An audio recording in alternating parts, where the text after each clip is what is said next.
ചരിത്ര പ്രസിദ്ധ തീർത്ഥാടന കേന്ദ്രമായ പള്ളിപ്പുറം മഞ്ഞുമാതാ ബസിലിക്കയിൽ പരിശുദ്ധ മഞ്ഞുമാതാവിന്റെ 519ാമത് കൊമ്പ്രിയ തിരുനാളിനനുബന്ധിച്ച് ബസിലിക്കയിലെത്തിയ കോട്ടപ്പുറം രൂപതാ ബിഷപ്പ് ഇമേരിറ്റസ് ഡോക്ടർ ജോസഫ് കാരിക്കശ്ശേരിക്ക് ബസിലിക്ക റെക്ടർ ഫാദർ ആന്റണി കുരിശിങ്ങലും പ്രസിഡന്റുമാരും വിശ്വാസികളും ചേർന്ന് ഊഷ്മളമായ സ്വീകരണം നൽകി.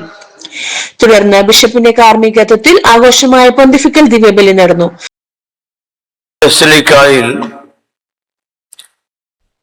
പരിശുദ്ധ അമ്മയുടെ മഞ്ഞുമാതാവിന്റെ തിരുനാളിന് നാം ഒന്നിച്ചു കൂടിയിരിക്കുകയാണ്.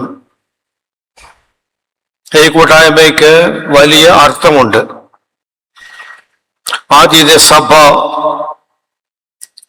കൂട്ടായ്മയിലൂടെയാണ് വളർന്നത്.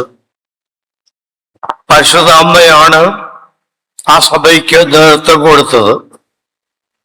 ചേറിപ്പോയ സ്ത്രീഹന്മാരെ ഒരുമിച്ച് കൂട്ടി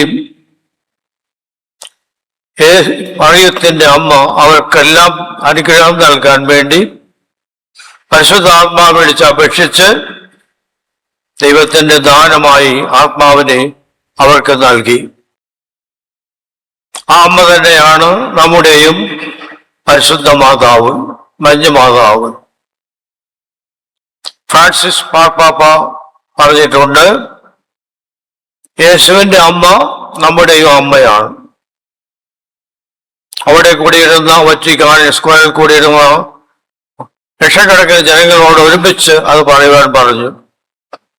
ദൈവമാതാവേ, ഈശോയുടെ അമ്മേ, ഞങ്ങൾക്ക് വേണ്ടി പ്രാർത്ഥിക്കണമേ എന്നാണ് അന്ന് മാർപ്പാപ്പ അവരോട് പറഞ്ഞത്.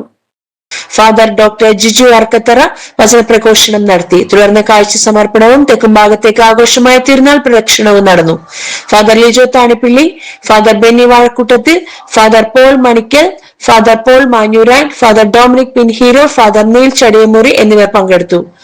രാത്രി രൂപമെടുത്തു വെക്കലോടെ ചടങ്ങുകൾ സമാപിച്ചു. 15-നാണ് 8ാം രാവിലെ ദേശീയ പതാക ഉയർത്തും. രാവിലെ 10 നടക്കുന്ന ആഘോഷമായ തിരുനാൾ ദിവ്യബലിക്ക് കോട്ടപ്പുറം രൂപതാ വികാരി ജനറൽ റോക്കി റോബിൻ കളത്തിൽ കാർമ്മികനാകും.